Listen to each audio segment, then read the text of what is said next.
السلام عليكم حبيباتي ومرحبا بكم في قناة حلويات الماس. اليوم غادي نحضر وصفة سهلة وسريعة عبارة عن كيك بوبس المحبب لدى الصغار والكبار.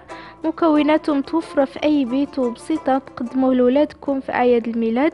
نتمنى تجربوه، أكيد غادي ينال إعجابكم. وما تنساوش تخليو لي لايك وتشتركوا في القناة ليصلكم جديد الوصفات، ونخليكم مع المقادير وطريقة التحضير. فيما يخص المقادير فهي جد بسيطة. غادي نحتاج المادلين اللي كنت حضرته من قبل في فيديو سابق، وممكن تعوضيه بأي كيك كان عندك حضرتيه من قبل. غادي نحتاج أيضا الكمية من الكريم شونتيه مخفوقة على حسب كمية المادلين اللي عندك.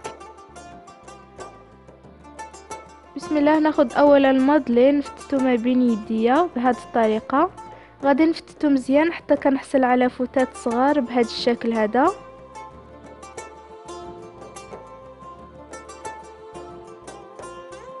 غادي نضيف ليها الكريم شونتيه ونخلطها مزيان، وممكن ايضا تجمعيها بالنوتيلا او الكراميل بدل الكريمه، ولكن نصيحه مني الكريمه احسن، كتجي الحلاوه ديالها متوازنه وروعه في المذاق.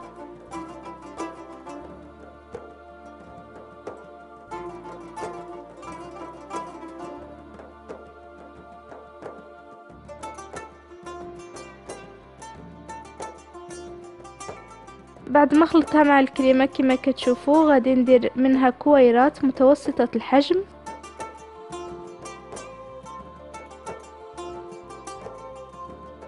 بهذه الطريقه هذه. وغادي نمر هنايا ناخذ هاد الاعواد ديال الكيك بوبس، غادي نغمس الطرف ديالهم في الشوكولا،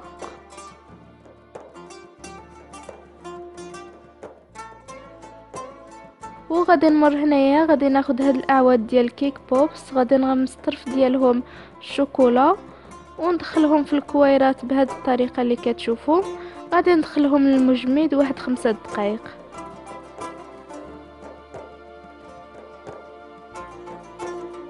وبعد ما نخرجوهم غادي نغطسوهم في الشوكولا اللي ذوبتها في حمام مريم، وغادي نرش عليهم من الفوق هاد الحبيبات ديال الحلوى او الفيرميسيل بهذه الطريقه، وكنوقفهم في هاد السيبور هذا وكنخليهم يبردوا تماما.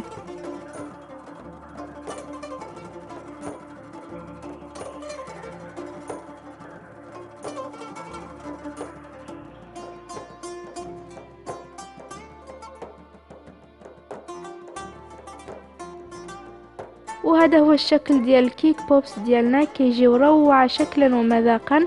جربوهم اكيد ما غاديش تندموا، ان شاء الله ينالوا اعجابكم. وما تنساوش تخليوا لي لايك وتشتركوا في القناه، وكنستنى تعليقاتكم واقتراحاتكم من الفيديوهات القادمه. وشكرا لكم على المتابعه. بسلامه.